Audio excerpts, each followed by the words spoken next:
Agora, e o preço do diesel para quem trabalha com o transporte? Se esperou muito. O diesel ficou muito mais caro que a gasolina. Muito mais caro que a gasolina. A ponto de assustar as pessoas e compararem que a gasolina estava na casa de 5 e o diesel na casa de 7.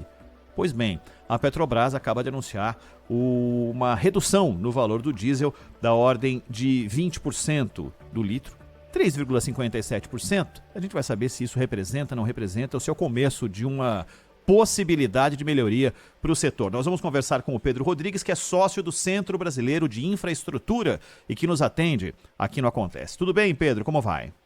Opa, tudo bem? É um prazer falar com vocês. Boa tarde. Boa tarde. Olha só, quando vocês lidam com o custo, você ligado à área de infraestrutura, boa parte do custo fica em como fazer caminhões, ônibus e veículos pesados e máquinas que usam diesel trabalharem. E você ouve que precisa de uma redução, a crise internacional, falta diesel, tem países que estão com déficit de diesel, no Brasil se falou muito em déficit de diesel, e aí vem o anúncio de que caiu o preço em 20%, cria uma expectativa positiva para o setor em que medida? Olha, sem dúvida, né? Qualquer diminuição de preço, ela sempre envolve uma expectativa positiva, né? Até porque uma diminuição de preço, como você bem colocou, significa que para rodar caminhões, máquinas, né, e fazer toda a logística rodoviária brasileira, que não é pequena, é muito grande, né, esse frete vai ficar mais barato. Agora, o que a gente está vendo no mercado do diesel internacional, né, o Brasil, vale a gente lembrar que nós aqui importamos óleo diesel, né, nós somos um grande consumidor de diesel e nós importamos óleo diesel do mercado internacional que vende diesel. E o mercado internacional hoje está muito agitado, né, em razão principalmente desse risco, né, da guerra entre a Rússia e a Ucrânia, né, a Rússia lá querendo cortar, né, o fornecimento de gás natural para a Europa, os europeus em contrapartida estocando diesel. Então todo esse movimento é o que tem causado essa elevação no preço do diesel no mercado internacional, e o que a gente tem sentido aqui, como você colocou anteriormente, do diesel está muitas vezes, né, mais caro do que a própria gasolina na bomba. Então o que a gente espera, né, é que o preço do petróleo vem caindo, né, se o preço do petróleo continuar caindo, a tendência é que a gente tenha uma diminuição do preço do diesel, porém, né, vai depender muito ainda de como vai se comportar, né, a invasão da Rússia à Ucrânia e como a Rússia vai lidar com esse fornecimento de gás para a Europa e como a Europa vai receber, né, o inverno que está se avizinhando. Então eu acho que o mercado ainda está muito volátil, né, muito risco envolvido, então é difícil a gente falar que essa diminuição pode ser a primeira de muitas ou vir uma subida na sequência. Pedro Rodrigues, boa tarde. Bom, além da guerra, existe essa expectativa de uma demanda menor, pelo menos por algum tempo, né? Talvez a China, apesar dos estímulos internos que o governo lá tem tentado, mas a expectativa de uma demanda menor do que a média dos últimos anos, a Europa com aquele crescimento lento, pequeno, riscos de recessão em alguns países que têm uma economia-chave para o continente europeu, nos Estados Unidos, elevação da taxa de juros, muita gente, 2 trimestres seguidos aí com redução do produto interno bruto. Agora, essas coisas podem mudar também rapidamente, né? Você acredita que essa diminuição é algo sustentável? Você acredita que poderemos ver, por exemplo, já em 2023, um diesel mais barato do que no primeiro semestre deste ano? A possibilidade de termos o diesel ali num nível que torne compatível com as necessidades do caminhoneiro, o custo que ele tem em cada viagem, enfim, um preço razoável. Ou há o risco de voltarmos a novas pressões inflacionárias no combustível e com todas as consequências quando o diesel sobe tudo, né? Você acha que esse movimento de redução de preços, ele é episódico, circunstancial, ou ele pode ser sustentado ao longo do tempo?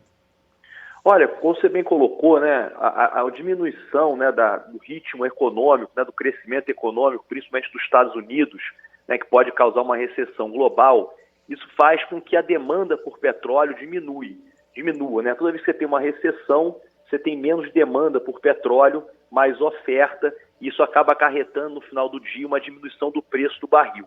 Acontece que a gente está vendo no diesel hoje é uma situação peculiar, porque apesar do petróleo estar numa tendência de queda, por esses motivos econômicos que a gente colocou, essa questão, esse problema do corte e fornecimento de gás da Rússia, principalmente para a Europa, o que tem causado esse aumento de estoques de diesel no mercado europeu. E vale a gente lembrar por que acontece isso, Porque lá na Europa o gás natural ele é usado para gerar energia elétrica, mas ele também é usado para aquecer as casas no inverno. Se você tem menos gás natural, ou o preço sobe, o substituto direto desse gás natural é o óleo diesel. Então, por medo desse corte de fornecimento em razão da guerra que a gente está vivendo, é que a gente está vendo todo esse desarranjo e todo esse risco no mercado de diesel, especificamente, independente do preço do barril do petróleo, ter essa tendência de queda. Então, na minha opinião, o que vai acontecer, para essa diminuição do preço do diesel ela ser perene e o diesel continuar seguindo o preço e a tendência do barril de petróleo de diminuição de preço, o fator que vai determinar é como a guerra vai se comportar. Se o Putin, presidente russo, vai continuar fazendo corte de fornecimento de gás, se o inverno da Europa vai ser muito rigoroso e o quanto os europeus vão precisar de óleo diesel. Então, na minha opinião, é difícil nesse momento a gente ver que vamos ter novas diminuições. Se a gente seguir a tendência do preço do barril, a resposta é sim, dado principalmente pela recessão. Porém, se a gente tiver um inverno muito rigoroso na Europa, agora que se avizinha, e a Europa precisar de diesel, a gente vai ver o preço do diesel descolando do preço do petróleo e provavelmente a gente vai ter diesel mais caro. Então, acho que esses dois fatores talvez sejam os fatores determinantes para responder a sua pergunta, se essa descida de preço continua ou se a gente pode ver subida de preço no futuro próximo. Pedro Rodrigues, uma última da minha parte, na verdade, são duas questões relacionadas à Petrobras. Primeiro, como o setor de infraestrutura encara a política de preços da Petrobras. Afinal de contas, o diesel, além de impactar diretamente o preço geral das mercadorias, porque a maior parte da distribuição no Brasil é feita por rodovias, ele impacta até no preço de parte ali da produção de energia elétrica, que usa o óleo diesel. Então, é um elemento fundamental na formação de preços no Brasil. Qual é a sua opinião e do setor de infraestrutura para a política de preço em relação à política de preço da Petrobras?